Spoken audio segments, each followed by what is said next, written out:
Olá a todos e a todas, teremos uma aula agora de anatomia, sistema linfático linfóide.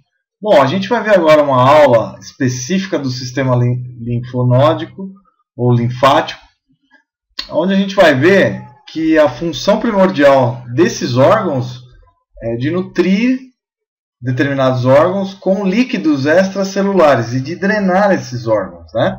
Então existe uma drenagem.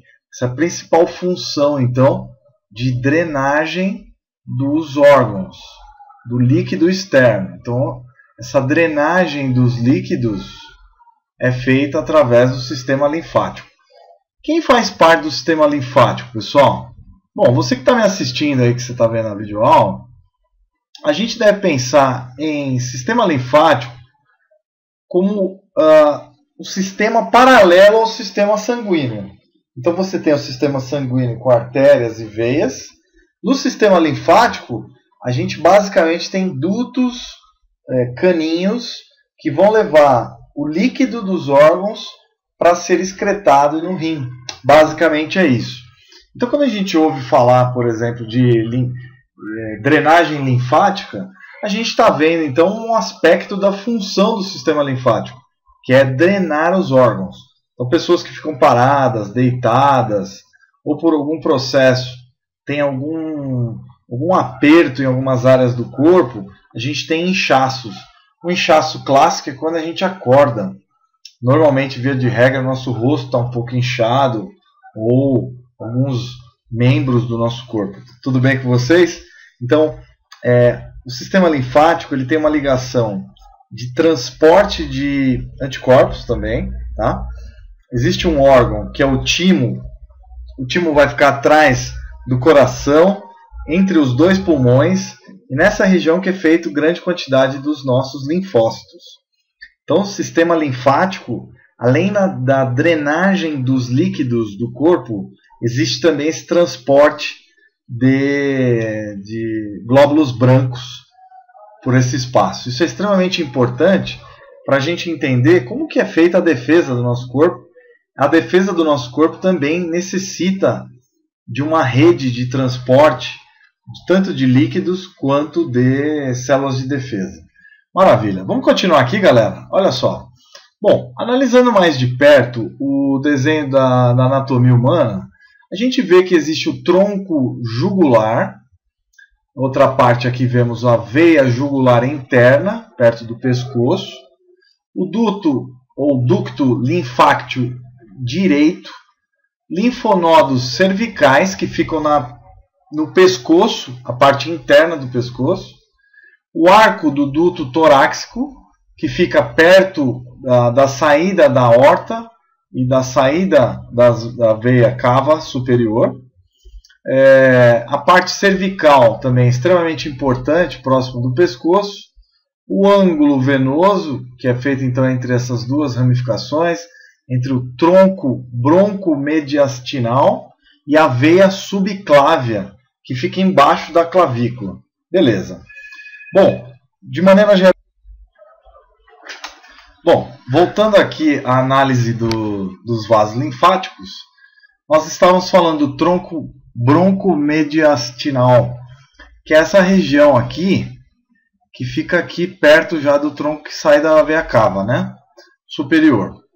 Bom, existe o tronco subclávio, que é uma região que fica embaixo da clavícula, que sai por baixo das axilas, tá? Essa região toda, ela faz parte então dessa super drenagem que tem o corpo. Bom, voltando aqui, temos a parte torácica, os linfonodos axilares da axila, o ducto torácico, toda essa região então, é um ducto torácico que vai fazer com que a drenagem dos líquidos do tórax, os linfonodos parietais e viscerais do abdômen, então são diversas bolinhas dessas que você está vendo, são caninhos com um tecido conjuntivo que vão levar esses líquidos para os diversos órgãos, principalmente o rim, que vai filtrar esse líquido e depois vai possivelmente ser reabsorvido pelo corpo ou excretado pelo sistema excretor. Os linfonodos parietais e viscerais da pelve, que é tem uma quantidade muito grande desses vasos, milhares de quilômetros. Linfonodos inguinais, ou seja, na região entre a perna e o abdômen, essa região então forma diversos linfonodos inguinais, tá? Inclusive no interior do Brasil se fala íngua, né? A pessoa está com uma íngua, uma dor nos linfonodos nessa região. Bom, então esse aqui é um panorama do sistema vascular, os troncos linfáticos, vasos linfáticos e grupos maiores dos linfonodos. Uma vista ventral, de frente, ou seja, de ventre, né? De frente para a barriga. Bom, aqui a gente está vendo a fonte que a gente viu agora do Sobota, o livro mais conhecido de anatomia, o meu predileto. Comprem o Sobota, obtenham esse livro que realmente vai aumentar o conhecimento de vocês nessa área de anatomia.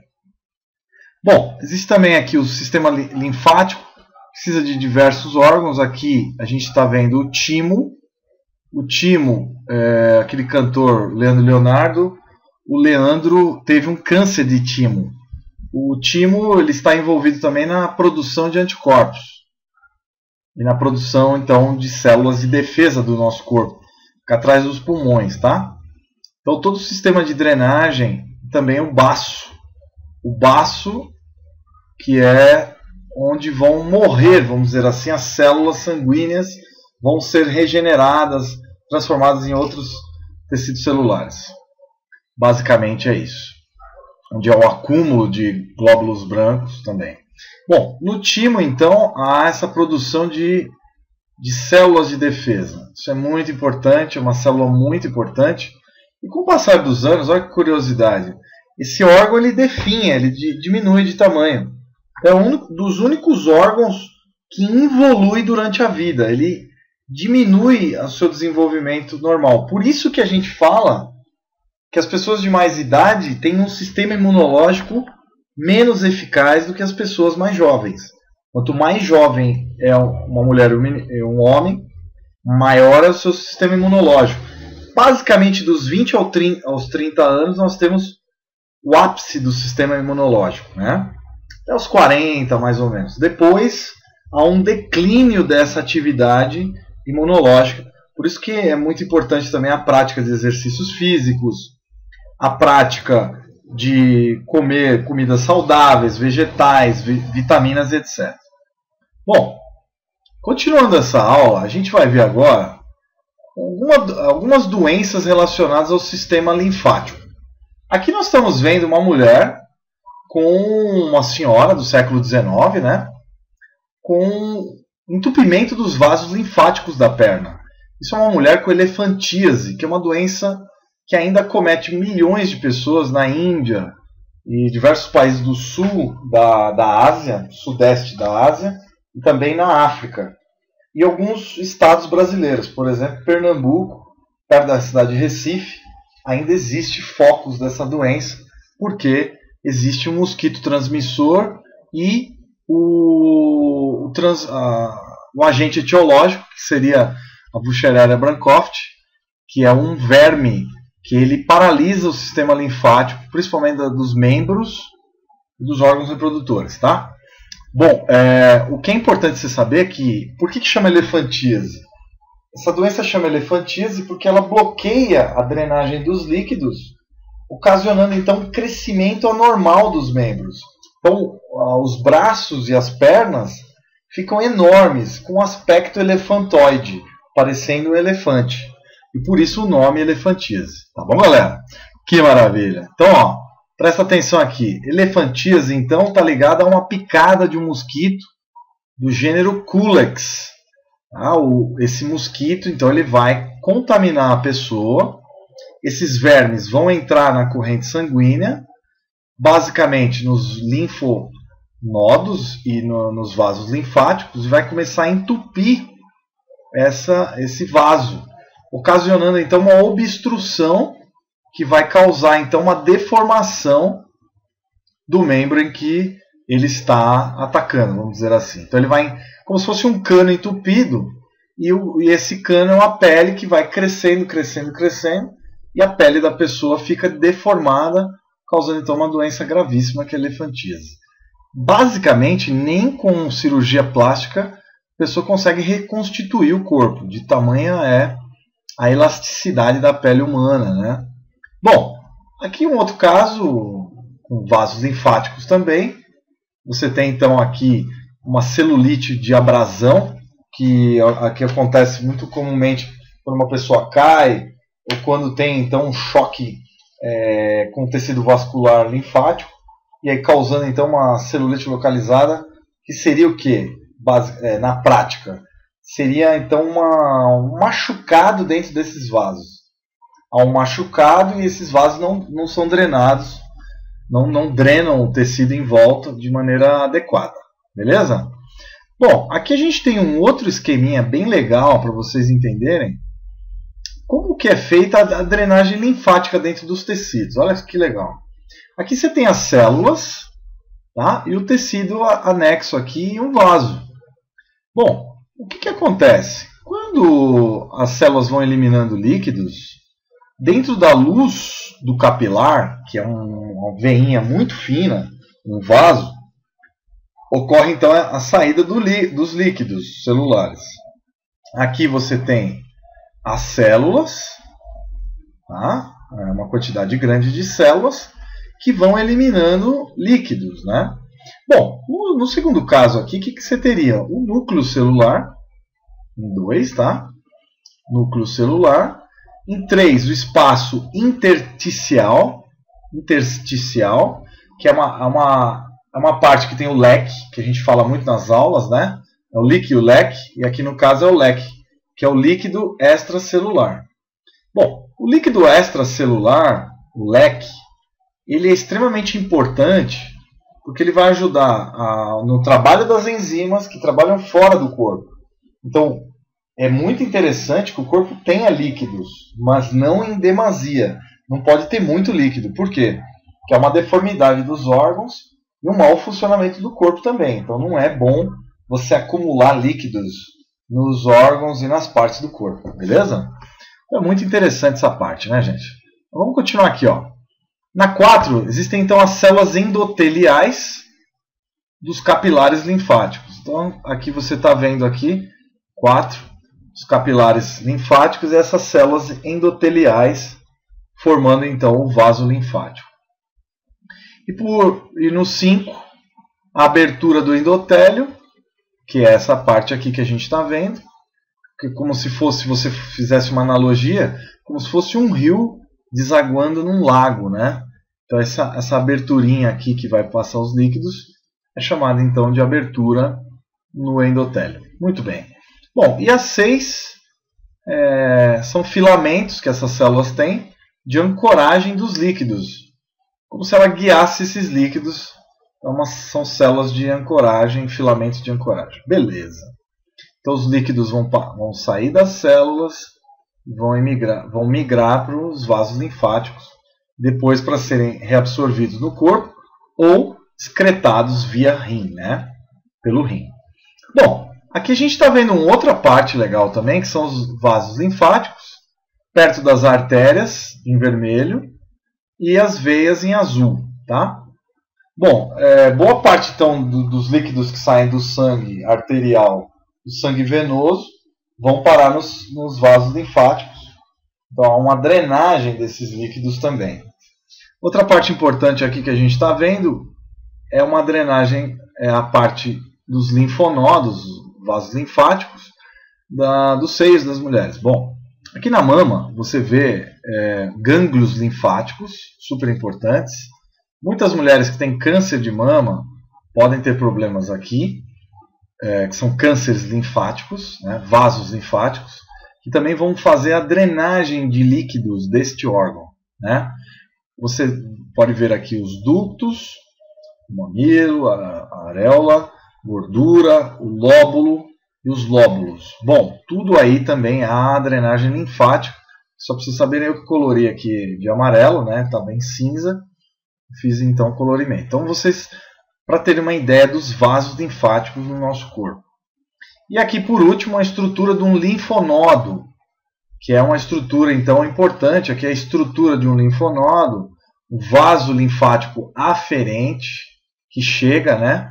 O vaso linfático eferente, que sai do linfonodo. Existem cápsulas, uma cápsula que envolve, parecendo uma romã, né? O seno, tá? O hilo, que é a parte interna, em português a gente escreve dessa forma, ou dessa, dependendo do livro, né? Você tem uma parte que é o córtex, né? O cortexia, o nódulo linfóide.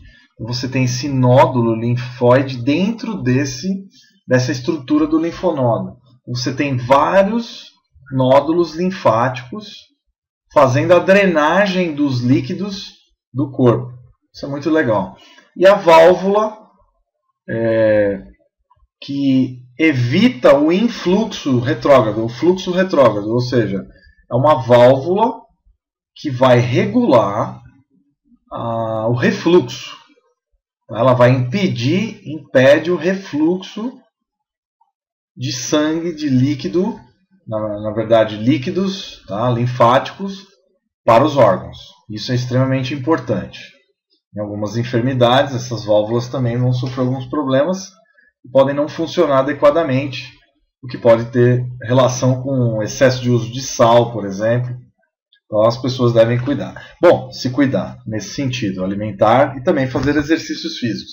Grande abraço a todos, espero que vocês tenham gostado. Essa é uma das primeiras aulas inaugurais do sistema linfático humano. Então, só recordando como resumo, os vasos linfáticos, uma rede enorme de vários capilares, vários vasinhos, que transportam líquidos dos órgãos. O que quer dizer isso, professor? Pessoal, isso quer dizer que os líquidos dos órgãos devem ser drenados para não acumular líquidos nos órgãos, que podem atrapalhar o seu funcionamento normal. Isso faz parte, então, do funcionamento normal do corpo. Beleza? Então, os vasos linfáticos que vão proporcionar, então, essa grande função de drenagem dos líquidos corporais. Tá bom? Pessoal, se o nosso sistema linfático não funcionasse, a gente ficaria com muito líquido no corpo, ficaríamos até deformados, o nosso corpo se deformaria, tamanha a quantidade de líquidos que ficariam por volta dos músculos, perto dos tecidos, e atrapalhariam normalmente até a nossa locomoção, como a gente viu na foto. Tá bom? Grande abraço a todos, espero que vocês estudem bastante, e até os nossos próximos encontros, até a próxima aula. Tchau, tchau, estudem bastante e contem com a gente. Tchau, tchau.